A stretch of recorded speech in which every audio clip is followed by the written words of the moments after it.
안녕하세요. 땅사랑 호랭이TV 공인중개사 양성만 소장입니다. 오늘은 계획관리지역과 자연녹지 지역에 대해 말씀드리고자 하는데요.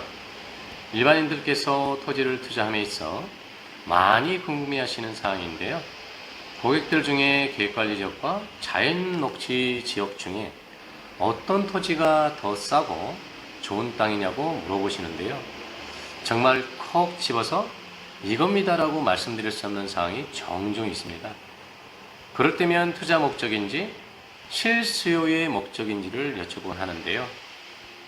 대체적으로 정확히 사려는 목적과 용도에 대한 설계 없이 문의하시는 경우가 많다는 것이죠.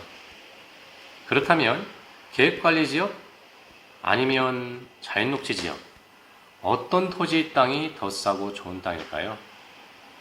주변에는 저렴한 땅, 그리고 비싼 땅, 넓직하고 큰 땅, 작은 땅 등 다양한 땅들이 있지만 사려는 목적과 용도가 맞지 않는다면 아무런 효용가치가 없다는 것이죠. 곧 투자의 실패와 직결되는 문제가 발생하시겠죠. 그렇다면 계획관리지역과 자연녹지 지역에 대한 기본적인 개념을 알고 투자든 아니면 실수요자든 간에 명확한 계획이 정립된다면 목적과 용도에 맞는 땅을 찾아볼 수 있겠죠. 그래서 용도 지역의 기본적인 정의를 아셔야 하는데요. 국토계획 및 이용에 관한 법률에는 크게 도시지역과 비도시지역 두 가지로 분류되어 있습니다. 간략하게 말씀드릴게요. 도시지역은 주거지역, 상업지역, 공업지역, 녹지지역으로, 비도시지역은 관리지역, 농림지역, 자연환경보전지역으로 이렇게 분류되어 있는데요. 오늘 설명드리는 계획관리지역은 관리지역에, 자연녹지지역은 녹지지역에 소분류로 포함되어 있고요. 즉 관리지역에는 계획관리지역, 생산관리지역, 보전관리지역으로 소분류되어 있고, 녹지지역에는 자연녹지지역, 생산녹지지역, 보전녹지지역으로 소분류되어 있다. 그리고 건축행위 등 용도별 제한사항이 있다. 이 정도만 간략하게 접근하도록 할게요. 그렇다면 계획관리지역과 자연녹지지역의 땅의 가치는 무엇으로 결정될까요? 바로 내 땅에 어떠한 용도로 어느 범위까지 행위를 할 수 있는가로 결정된다고 보시면 되는데요.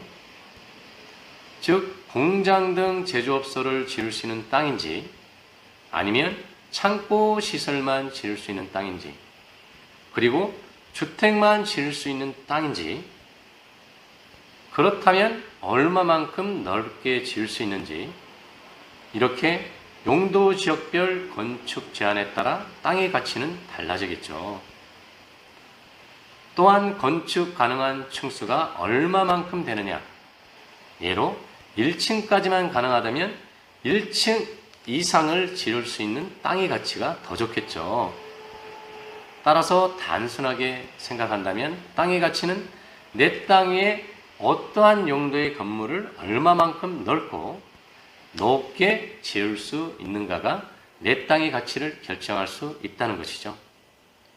이러한 가치 결정에는 도심과의 근접성, 내 땅과의 진치름로 상의 도로의 폭이 4m냐 아니면 6m냐 그 이상이냐, 즉 승용차 정도만 교차 가능한 토지인지 아니면 대형 트럭이 상호 교차 가능한지 등 도로와의 관계, 그리고 현재 내 땅의 입지와 향후 발전성 등 전반적으로 검토되었을 때 진정한 가치 결정이 될 수 있지 않을까 싶은데요. 보편적으로 일반인들께서 많이 간과하고 실수하는 부분이 넓고 싼 땅이 좋은 땅이라고 여기신다는 것이죠. 이렇듯 단순하게 용도 지역이 도시 지역의 자연녹지가 아니면 비도시 지역이 계획관리 지역이 더 좋다라고 말할 수 없는 이유가 아닐까 싶은데요. 그렇다면 최소한 계획관리 지역과 자연녹지 지역의 내 땅에 지을 수 있는 건축물의 면적과 높이를 결정하는 건폐율, 용적률에 대해 이해는 하셔야겠죠. 그래야 사려는 목적과 용도에 맞게 적절한 땅을 찾아볼 수 있는 기회가 되지 않을까 싶은데요. 법정된 건폐율은 자연 녹지 지역이 20%, 계획관리 지역이 40%로 계획관리 지역이 더 높습니다. 이때 건폐율이라 하면 내 땅의 총 부지 면적에 대한 건축물이 바닥 면적이라고 쉽게 생각하시면 될 것 같고요. 용적률은 50에서 100%로 동일합니다. 용적률은 내 땅의 총 부지 면적에 대한 건축물의 바닥 면적의 총합계, 즉 층수별 바닥 면적의 총합계라고 보시면 될 듯한데요. 건축물의 높이인 즉 층수의 합이라고 보시면 될 듯합니다. 계획관리 지역은 층수 제한은 없지만 용적률을 최대 100%로 적용하기 때문에 4층 이상 건축하기가 어렵죠.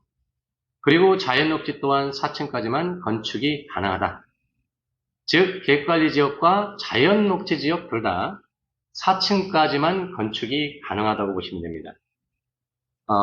이렇게 계획관리 지역과 자연녹지 지역의 건폐율, 용적률을 단순히 비교해서 본다면 계획관리 지역이 건폐율 40%로 자연녹지 지역이 20%보다 더 좋은 땅으로 여겨질 수 있는데요. 하지만 도심과 거리가 떨어진 비도시 지역이라는 입지적인 단점은 감안하셔야 하는데요. 아무래도 계획관리 지역은 도심 지역의 상업적인 상권보다 공장, 제조업소 등 공업적인 부분에서 접근을 하셔야 하지 않을까 싶은데요.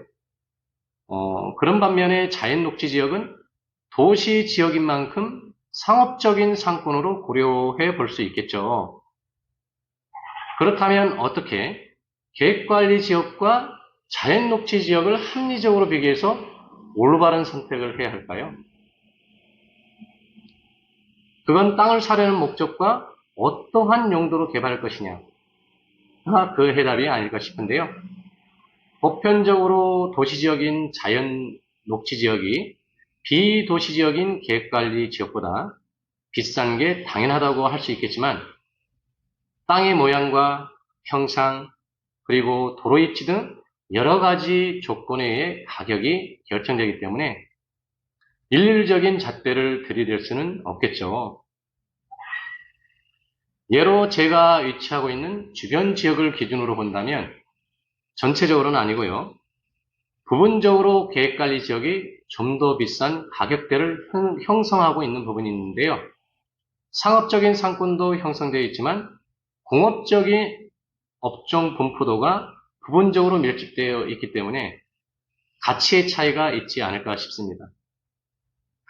하지만 토지 투자의 관점에서 보자면 자연 녹지 지역이 도시 지역이고 건축물의 용도가 허용되는 범위가 높고 대체적으로 입지가 좋은 만큼 좀 더 비싸다고 할 수는 있겠지만 향후 도심 팽창과 지역에 특화된 산업화 등 도로 여건의 인프라가 개선될 수 있는 곳에 계획관리 지역도 좋지 않을까 싶습니다. 오늘의 결론입니다. 계획관리가 좋은 땅인지 아니면 자연녹지가 좋은 땅인지는 땅을 어떤 용도로 사용할 것인가, 그리고 사고자 하는 목적은 무엇인가, 즉 투자의 관점에서 볼 것인가, 실수요자의 입장에서 볼 것인가에 해답이 있다고 볼 수 있지 않을까 싶은데요. 따라서 개인에 따라 관점이 다르다는 결론을 말씀드리고요. 아무쪼록 토지를 사고자 하신다면 목적과 용도에 맞게 선택을 하시고 입지와 도로 조건, 주변의 팽창성, 교통인프라의 확충 이런 것들을 면밀히 검토하시고 진행하시길 바랍니다. 지속적으로 소통할 수 있는 영상으로 뵙겠습니다. 감사합니다.